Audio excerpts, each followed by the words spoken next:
So let's say we get the freedom dividend going, and we're giving everyone $1,000 a month. The freedom dividend is the UBI.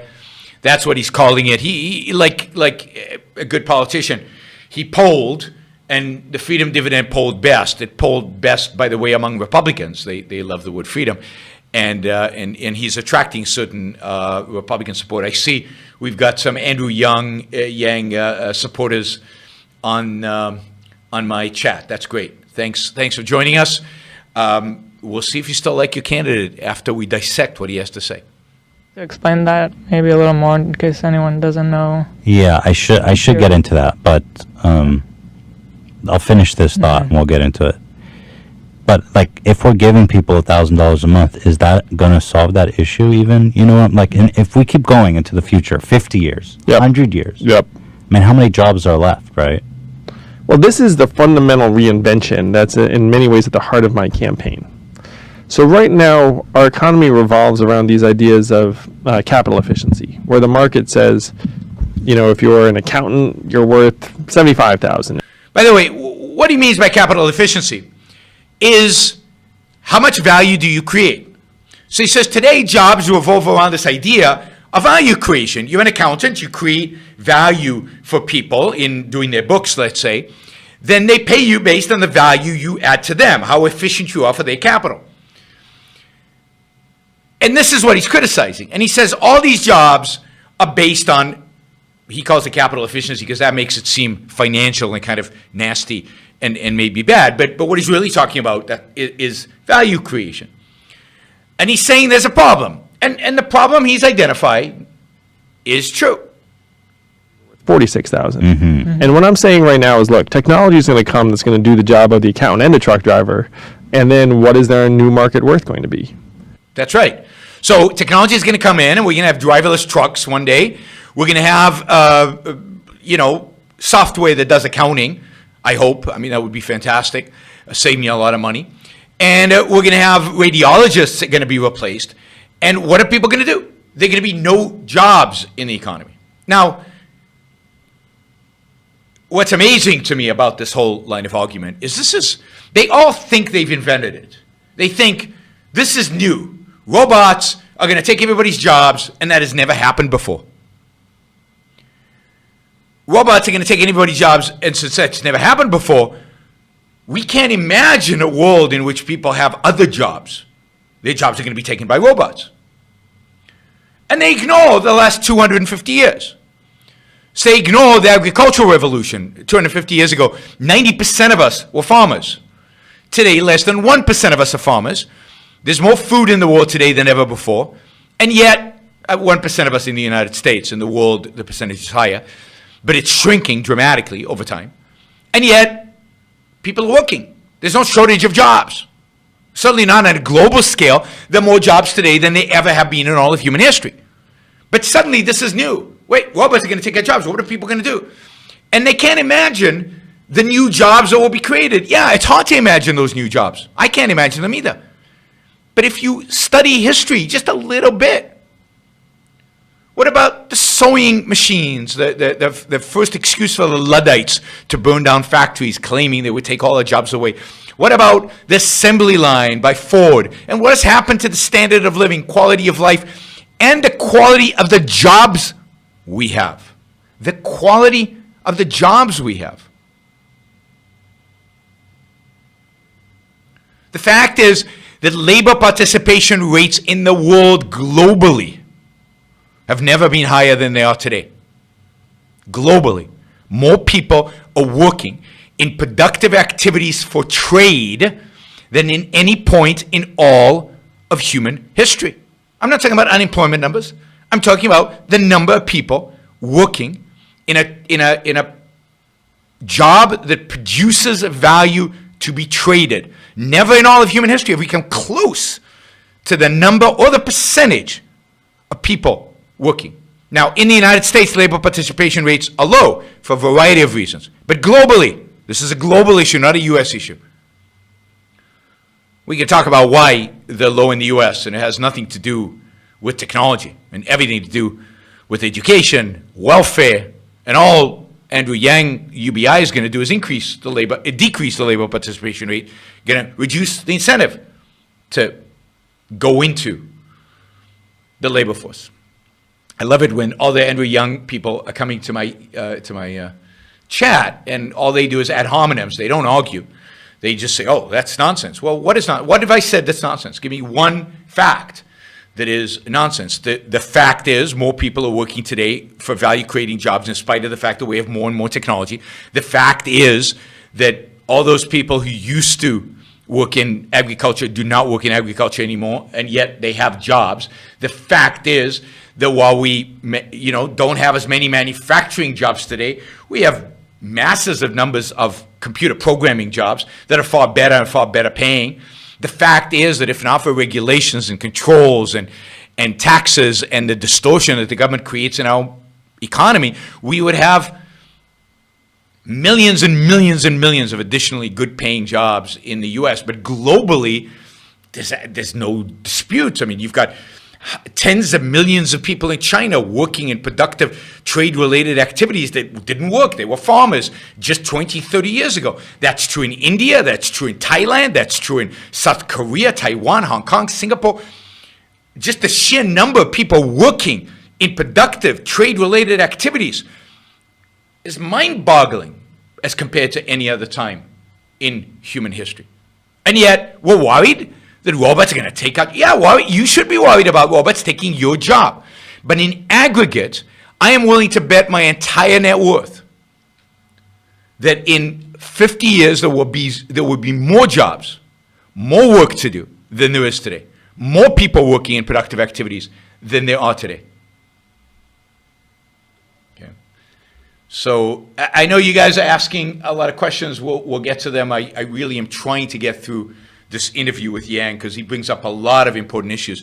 This jobs are all going to go away is probably the most important one. You've got Elon Musk behind this. You've got a bunch of Silicon Valley entrepreneurs. You've got Yuval Harari, who I did a video about a week ago, really pushing this idea. But it's really a lack of understanding of history, a lack of understanding of economics, a lack of understanding of human nature, a lack of understanding of human need. And history proves it wrong. Technology creates more jobs than it destroys, always and everywhere, and always has been and always will be. Here we go. Not what it was, it's sort of unclear what the new value is. So we're in the midst of the greatest economic transformation in human history. And we need to start finding new pursuits and jobs and ways to value our own time. That's all true. I agree with that completely. We need to start finding new pursuits, new jobs. We need to think about whether our job is going to be eliminated by a computer, by a robot, and retraining ourselves and thinking about the kind of jobs that will not be taken by computers and orienting our training towards those kind of jobs. That is definitely something that we as individuals need to do. One of the examples I use that my wife is at home with our two boys, one of whom has autism, and the market values her work at zero. But yeah, if your wife is at home, her market value is zero. Well, not really. Is her market value at zero? Where's she getting her market value from? Who is she producing value for? Well, she's producing value for your kids who are not in a position to pay for that value. And she's producing value for you, Andrew Lang, so you can run around the country running for president. And what does she get in exchange for the value she's producing for you? Well, half of your income.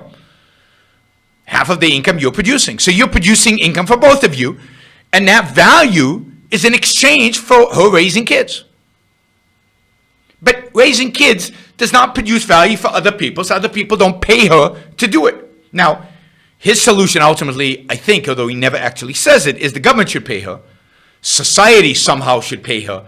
But how does that actually work? And how does society place a value on raising kids? How do we measure that? Where's the price mechanism to tell us if there's a value or not? Do we vote on it? Where does the money for the government to pay every person out there who's raising kids come from? How do you do all that? He never explains that because there is no way to do it, and he has no explanation for it. millions of women around the country in the same boat where we're like, your time's worth zero. And we all know that the work I guess now her time is worth $1,000 a month, which is the UBI. some of the hardest and most Oh my important God. work that anyone does. Yeah, you have a 2-month-old. You're like, holy crap, this is the hardest my job I've God. ever had to do. That's the They're issue hard with as- capitalism, though, right? Because they don't produce. Yeah, we don't get paid for how hard the work we do is. We get paid for how productive we are. We get paid for how much value we create for other people. We don't get paid for how hard the work is. We get paid when we can differentiate ourselves from other people, where the work we do is unique, where the work we do is value creating. You don't get paid for working hard. Nobody cares if you work hard. What they care about is how much you produce. Like tangible, I guess tangible. They don't right produce to the economy in a touchable way, right? It's an Right. intangible asset. And so in a way, we have to transform what we think of as tangible value. So if you make another human being stronger and healthier, that's good. Yeah, immensely valuable. Yeah. But this is the question. Who is the we? Who is the we who's going to transform what we think is tangible? And who gets to decide that? The beauty of capitalism, the beauty of free markets, is, in a sense, nobody decides. We each decide for ourselves what we think is tangible, what we're willing to pay for, and then we go out there and we trade with other people, freely, without coercion, without forcing anybody.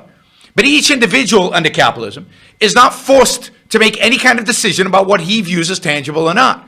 What Andrew Yang and really all statists or central planners want to do is tell us what we should view as tangible.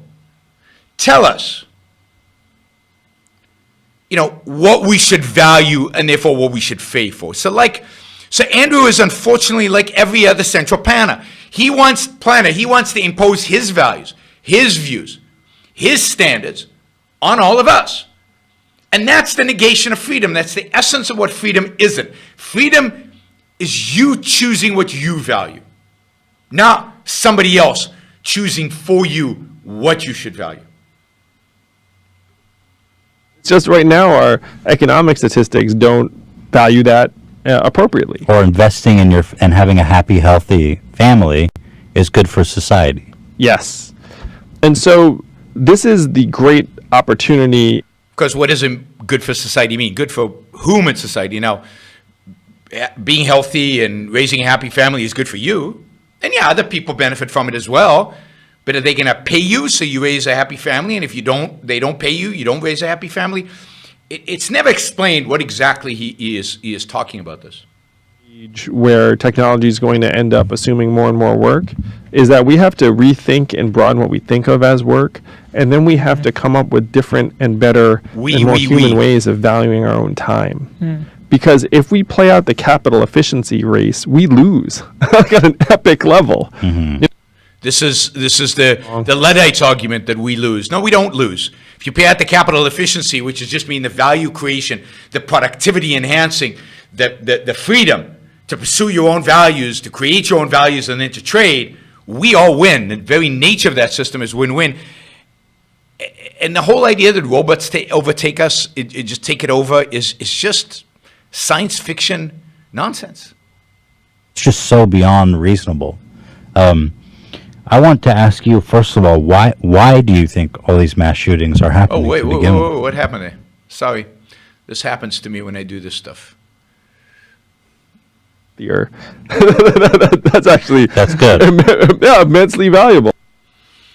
So if you were to say, how many of you get excited if you were to make your community stronger, mentally healthier? People would be like, oh, that would be tremendous. It's just most people don't have the opportunity to do that kind of work. Well, but how do you do that kind of work, and who gets to pay you for that kind of work, and where does the funds come to make you that kind of work? Again, centrally planned, government is paying you, and again, the UBI is not enough to pay you. His idea of $1,000 a month is not enough to pay you. So he never actually articulates how this mechanism works of everybody doing what they want to do, everybody doing these societally valuable activities. How does it work? We understand how socialism works, or doesn't, as the case may be. We understand how capitalism works. How does this new thing work? Blank out. No explanation. This is the big chance we have, and we have to take it, because if we stay on this road too long, GDP and capital efficiency are going to send us flying off a cliff. And one of the things I say to people is like, look, self-driving trucks will be great for GDP. You're going to save tens of billions of dollars. It's going to be terrible for the 3.5 million truck drivers. Is it really? I mean, again, this is the lack of imagination. Was automation in farming terrible for the people who lost jobs in farming? No. It actually increased their standard of living. They went to the cities, got better jobs, lived better life, healthier lives, and at a much higher standard of living because of the automation that drove them out. Yes, they lost their jobs. Too bad. Go find another job. And it's exactly what happened to manufacturing workers. Where are all the manufacturing workers who lost their jobs in the 1980s? Well, they got retrained. They're doing something else. And where are their kids? Their kids in Silicon Valley programming. And their standard of living all went up. But the only way to move forward, the only way to advance, is through what Schumpeter, the economist Schumpeter, called creative destruction. Yes, industries go out of business. New industries arise. Some jobs disappear. Other jobs get created. But the idea that we're heading towards some cliff where all jobs go away is just another form of the Armageddon mentality that unfortunately too many human beings have. You know, we're all going to die from global warming in 12 years. We're all going to, global warming is irreversible within 12 years and the end of the world is nigh. Or, you know, God is pissed off at us, so he's going to destroy us at the turn of the millennium. Or whatever it happens to be, there's always somebody yelling from the hilltops, the world is going to end. Millennial cults are part of our lives. Yes, Uber drivers won't have a job in 20 years. Truck drivers won't have jobs in 20 years. And you know what? They'll be new, better, more exciting, more interesting, better paying jobs available. I don't know where. If I knew where, I'd be super rich. But if you look at history, that has always been the case. And where else do we have to learn than from history and economic theory? And economic theory here is simple. Human needs are infinite. There's no limit to what we as human beings need and want. And while robots can create certain things, there's always going to be things that robots can't yet do. And a lot of those have to do with human interaction. A lot of that has to do with creativity. A lot of that has to do with things like making us laugh. There'll be more entertainers. There'll be more comedians. There'll be more personal assistants. I don't know. But, you know, I like to give the example. You know, 20 years ago, if you drove around America, once in a while you'd see a nail salon, primarily in an upper middle class or high class neighborhood where rich people would go and have their nails done. Like 20, 30 years ago, nobody got their nails done, right? It was an exclusive thing of the rich. Today, in California, there's not a strip mall that doesn't have a nail salon. Thousands and thousands and thousands of women in California work doing whatever they do in a nail salon. Never been in one, and I don't know what they do. But, you know, manicures, pedicures, thousands and thousands. Now, if you'd ask me, what are all these Asian immigrants going to do? Or, I mean, most of them are Vietnamese women in California, in Southern California at least. What are they going to do when they come here? There are not enough jobs. Nobody would have imagined this would be a job. So, I don't know what the jobs of the future are going to be. Manual or non-manual. All I know is that history suggests, and economic theory, markets suggest, that given the needs of human being always expand, always grow, we always want more, need more, desire more, and people are going to have to produce, and individuals have this amazing ability to create stuff that nobody else could have imagined is possible. And they're going to have people are going to have to do that. We're going to have many more entrepreneurs because to actually bring your idea into reality will become cheaper and cheaper and cheaper because you'll have machines doing it. So many people who today are workers are going to become entrepreneurs. And there's just an ever increasing number of opportunities, of jobs, of wealth for people to act. It's for people to access. So, no, I don't buy any of this. And the 7 million Americans who work in truck stops, motels, and diners around the country waiting for the truckers to get out and have a meal. What did all those people do before they were trucks? Oh, they were farmers. So you guys run a business, and so you have measurements you look at all the time. It's around like how engaged viewers are, like how many people are clicking on things. We need the right measurements for our society. We made up GDP on Who is we? I don't need the right measurements for society. I don't give a damn about the right measurements for society. The only measurements that I care about are my own well-being. Am I happy? Am I not? Is my bank account growing or is it shrinking? Can I afford the stuff that I want or can't I? How much time am I spending with my kids or in my job or with my wife or the different... Those are the measures that matter.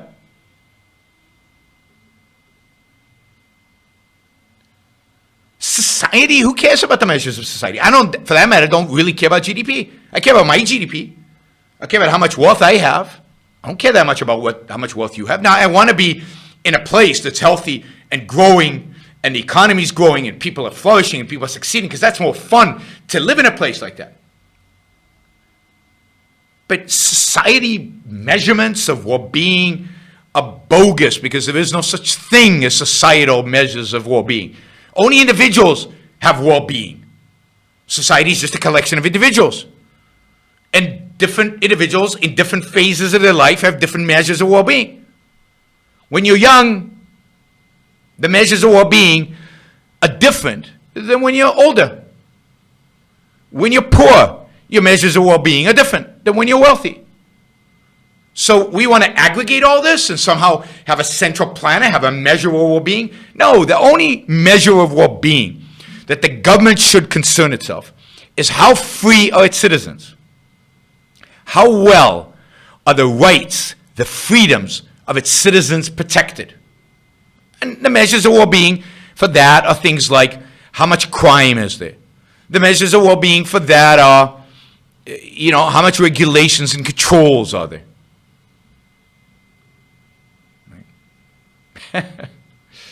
That's the only measure of well-being that the government needs to be involved in. To what extent are people free to pursue their own values? Free of what? Free of coercion, free of force, free of coercion from the government. And if the government identifies somewhere where it's coercing people and interfering in their freedoms, interfering in their lives, it should stop, do away with the laws, regulations, controls. And if other people are interfering in my freedoms, then the government should arrest them. That's it. But there are no other societal measures of well-being. Only individuals can feel well-being. Years ago, and even the inventor said this is a terrible measurement of national well-being and we should never use it as that. That was 100 years ago. Right. And so here we are just still following it 100 years later, being like, oh, GDP is going to tell us how we're doing. By the way, I did a whole talk on, you can find it on my YouTube channel, about collectivism in economics, which talks about GDP and all these economic measures of well-being. And yeah, they're all collectivistic nonsense. I'm not for measuring well-being in any kind of collectivistic way, and I'm certainly not for measuring it in GDP. Most economic numbers are driven by a collectivistic view of the world rather than an individualist view of the world, which just looks at, are individuals free, and an individuals, do they have the freedom, the ability to pursue their happiness? That's it. We need to evolve. Do you have an idea for what that new metric might look like? I mean, what is it? Yes, I do. So I call it the American it's not a scorecard, metric. and it keeps GDP as one data point, but it integrates health and life expectancy, mental health and freedom from substance abuse, childhood education and success rates, environmental quality. And we have numbers for these things. And so we can integrate them into our economic measurements. And then at the State of the Union every year as president, I will actually present the scorecard and say, as an example, 8 Americans are dying of drug overdoses every hour. That's terrible and unconscionable. So we're going to get that down by 50% over the So next. we're going to get that down by 50% over the next few years by limiting somebody's freedom, by taking stuff away from somebody, because we don't actually care about individual freedom. We don't actually care about individual rights. What we care about is these social metrics And then if we have to sacrifice some, I talked about this idea of sacrifice when I criticized socialism yesterday. If we have to sacrifice some for the benefit of others, so be it. But we got our metrics down. We got the number we were going for. This is cool, right? Tell with freedom. Tell with what's really important. Tell with the job the government is actually supposed to do. That's unimportant. Years, and here's how we're going to do it. And then if individuals or companies or organizations put resources to work to move society in that direction, then they actually get rewarded economically. Because right now the problem is By that all whom? the economic rewards cut in this direction. By whom? And then all of the helping people rewards cut the other direction. Right. Now, by the way, some of you on the chat, I track the chat a little bit, so there's a bunch of you who are new. Let me just be clear. I am not arguing in support of the existing system. The existing system we have in the United States is not capitalism, it's cronyism. The existing system we have in the United States is a mixed economy. There's no capitalism in the U.S. The existing system in the United States has politicians from left and right who are ignorant of the principles on which this country was founded and of the principles of economics and political theory that could make it great again. A president is, in my view, an incompetent buffoon, but so are the Democrats. So don't argue with me that the status quo is lousy. Yeah, I agree with the status quo is lousy. But Andrew Yang's policies are basically to increasing all the bad things that exist in our world today. Increase the statism, increase governmental control, increase governmental oversight over our life. We have parameters over all these kind of things that relate to our life, and then the government is going to step in and manipulate us to do what Andrew wants us to do, rather than leaving us free to live our lives as we see fit, which is not the state today. So what would an incentive look like for, let's say, Amazon to, how could Amazon contribute, for example, to an issue like that? How can Amazon contribute? Now think about that. Think about the question and think about the answer. How can Amazon contribute? Really?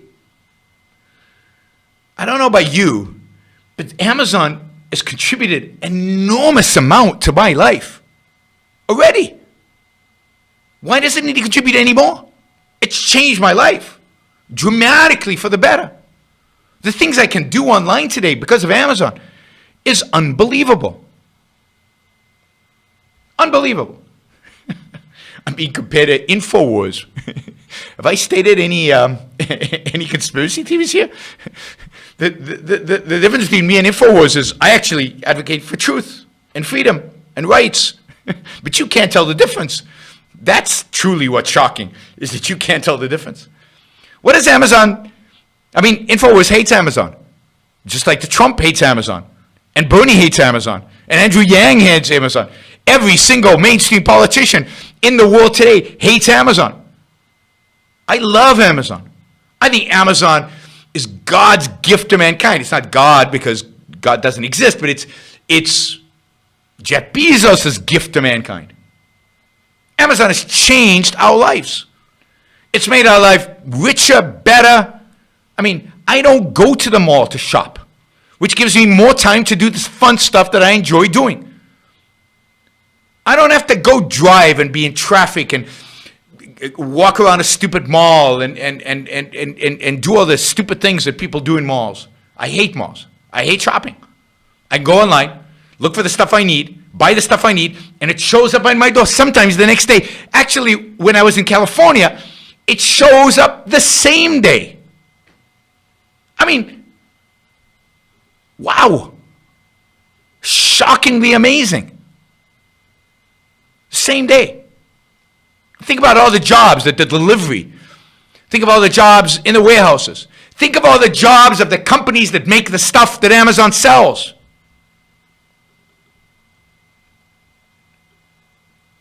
Amazon is the most heroic company, company that has changed our life more than probably any other company in the world, and yet we demonize them. Why? Because they haven't paid their taxes. Who cares? They've made my life so much better. I don't resent them. I think they're fantastic because they benefited my life and your life as individuals.